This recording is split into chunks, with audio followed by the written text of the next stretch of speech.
Every month we deal with the onslaught of new mobile games, and GameRanks sorts through all the best ones, hoping to make something useful for you. Hi folks, it's Falcon, and today on GameRanks, the 10 best free iOS and Android games of November 2018. Just as a quick disclaimer, we also did a list for the best paid games. It's already out if you want to check that out. There's some pretty good ones, and they're all relatively inexpensive this month, so I'd give that a go as well. Let's get going with this one though. Number 10 is Candies and Curses. Candies and Curses is kind of original Mario Brothers meets Luigi's Mansion meets more modern mobile hack and slash type gameplay, and this game is so freaking fun. It's a game that takes advantage of its own verticality very well. I like to bring up Downwell when talking about this. It's not similar to Downwell in gameplay, but it's something that utilizes that aspect, I think, nearly as well. It's also got charming graphics, great music, and is overall going to suck up a ton of your time. Candies and Curses is out on iOS and Android. I definitely think it's worth basically any hack and slash platforming fans' time. It's a good example of that on mobile. Number 9 is Ghostbusters World, which is Pokemon Go Catch Some Ghosts. I know that it sounds derivative. It's because it is derivative, but it's actually one of the better uses of an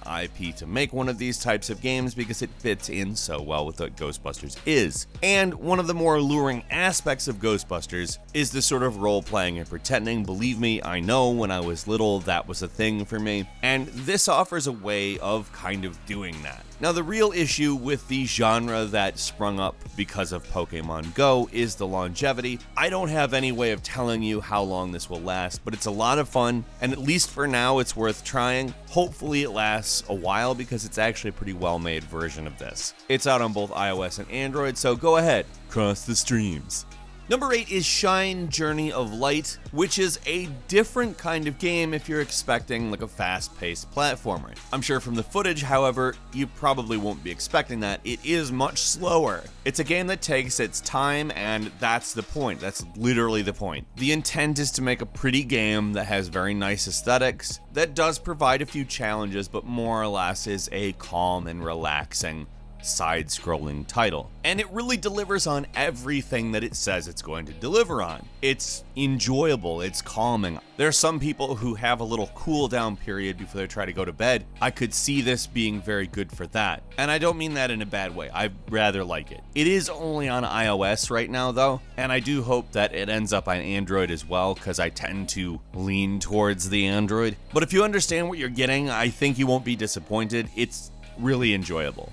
Number 7 is Armed Heist, which is literally the exact opposite of a calm, nice platformer. It is an action-packed shooter, as it calls itself quite gleefully. The point of the game is literally to take part in an armed crime spree. You rob banks, you rob armored trucks. It's third person, it looks quite detailed and good, and you get a pretty good amount of allowance of customization of your equipment, for instance. In some ways it reminds me of Payday, but obviously Payday is not a third person cover shooter, so think about it in that way. I think that framing pretty much describes what you're getting, and it works really well. I enjoy the hell out of it. It's on both iOS and Android. It's currently in early access, so it probably will develop beyond where it is right now, but right now it's still quite good. Number 6 is Star Trek Fleet Command, a game that functions kind of like a strategy game and kind of like an MMO. It's more or less a synthesis of these two things, and it's kind of a little bit different, but at the same time, not wholly unfamiliar either. It also has a lot of the trappings of a free-to-play mobile game, obviously, with the ability to build various ships and recruit various famous Star Trek members that come in the form of the standard type of upgrades and building and waiting and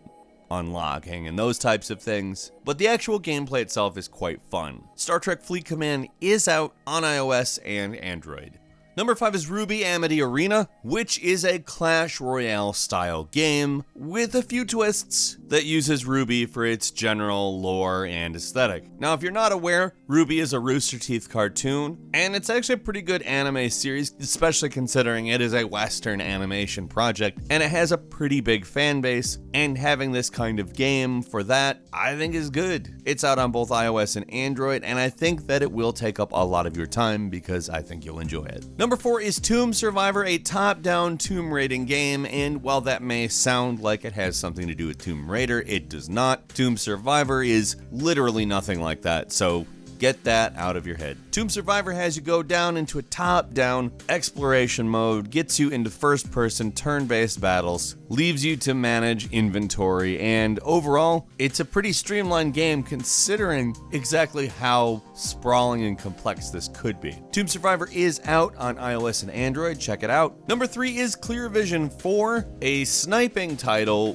where you play as Tyler, a stick figure who has to go on a bunch of sniping missions. Now, before you think it's too much like Hitman, it's actually quite different. It's more of a specifically oriented towards sniping oriented game. There are options to customize your sniper rifle, and you have to deal with things like wind and recoil and all of the various things you might actually have to deal with in real life. Also, it's goofy as hell. It's silly. There are more than one way to end people, and some of them are very goofy and funny. Clear Vision 4 is out on iOS and Android. I had fun with it. Number 2 is Grand Chase, a game that bills itself as a real-time strategy RPG MMO, but I'm gonna say it's a little more action-oriented than that. Playing with it, I think you'll find that the battles and gameplay is extremely action-oriented. I mean, there is an element of strategy, but it's much more fast-paced and a bit hyperactive. You end up controlling a squad of 4 heroes, all of which have 2 abilities, and you have to customize this squad based on situations and exactly what direction you want to go in. Also, you can upgrade and equip your heroes. There's 5 hero types, so that's essentially the choice you have to make.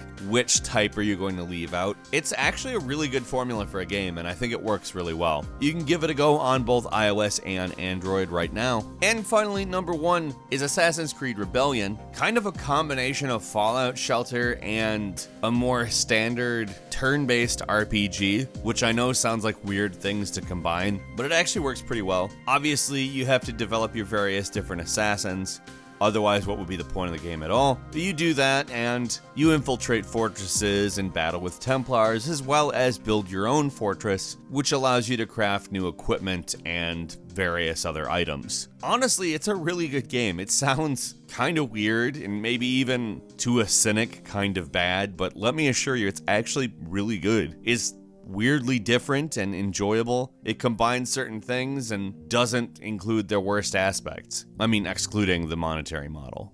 Assassin's Creed Rebellion is out on iOS and Android. I think you should give it a swing. Couple of bonus games for you is first Bullet Voyage, which is a really cool looking 2D bullet hell shooter that has both co-op and PvP, and one of the most unique looks you're going to find in any game. And finally, Glory Ages Samurais, which is also a very pretty game that revolves around tactical sword battles that mostly play out in gorgeous grass fields. Both these bonus games are out on both iOS and Android, and I gotta recommend them. They're both really fun. Did you play any of these games this month? Leave us a comment, let us know what you think. If you end up trying them, please do that as well. If you like this video, click like, and if you're not subscribed, now's a great time to do so. We upload brand new videos every day of the week, and the best way to see them first is, of course, a subscription. As always, thank you very much for watching this video. I'm Falcon. You can follow me on Twitter at Falcon the Hero. We'll see you next time, right here on Game Ranks.